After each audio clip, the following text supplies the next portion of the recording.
ଯାଯାବର କାଲି ବି ଥିଲି, ଯାଯାବର ଆଜି ବି ଅଛି। କାଲି ଆପଣର ଲୋକଟିକୁ ଖୋଜୁଥିଲି, ଆଜି ନିଜେ ନିଜକୁ ଖୋଜୁଛି। ଗଛରୁ ଝଡ଼ି ପଡ଼ିଥିବା ପତ୍ରଠୁ ବୁଝିଲି, ବୋଝ ବନିଗଲେ ନିଜ ଲୋକ ବି ତଳେ ପକାଇ ଦିଅନ୍ତି।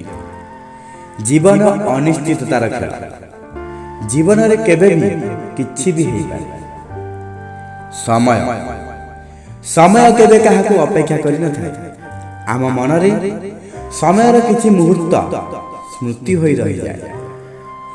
ମନରେ ଗର୍ବ କାହିଁକି ରଖିବା? ଜୀବନରେ ଏମିତି ବି ଏକ ରାତି ଆସିବ, ଯେଉଁ ରାତି ପରେ ସକାଳ ହିଁ ହେବ ନାହିଁ। ପରିସ୍ଥିତି ଯୋଗୁଁ ସ୍ୱଭାବ ବଦଳିଯାଏ, ମଣିଷ ନୁହେଁ। ଯେଉଁ ମଣିଷ ଦୁଃଖ ଭିତରେ ସୁଖକୁ ଖୋଜି ପାଏ, ସେହି ମଣିଷ ହିଁ ଜୀବନରେ ସବୁଠୁ ଅଧିକ ସୁଖୀ ହେଇଥାଏ। ଏତେ ଦିନର ଜୀବନରେ ଏତିକି ଜାଣିବାକୁ ପାଇଛି, ଗଳି ପଡ଼ିଲେ ଉଠିବା ପାଇଁ କେହି କେହି ଆସନ୍ତି, କିନ୍ତୁ ପଛରୁ ଠେଲି ତଳେ ପକାଇବା ପାଇଁ ଅନେକ ଚେଷ୍ଟା କରନ୍ତି। ଆଜିର ଦୁନିଆରେ ସମ୍ପର୍କ କେମିତି ରହିବ? ଟଙ୍କା ପଇସା କେତେ ଅଛି କେତେ ନାହିଁ ତା ଉପରେ ନିର୍ଭର କରେ, ଭଲ ପାଇବା ଉପରେ ନୁହେଁ।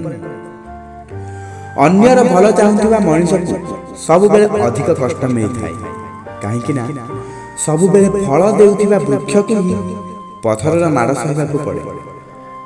ଜୀବନରେ ଯଦି କିଛି ଭୁଲ ହେଇଯାଏ ତେବେ ଡରିବା କଥା ନୁହେଁ, କାହିଁକି ନା କ୍ଷୀର ଫାଟିଗଲେ ସେହି ଲୋକମାନେ ଡରନ୍ତି ଯେଉଁମାନେ ଛେନା ତିଆରି କରିବା ଜାଣିନଥାନ୍ତି।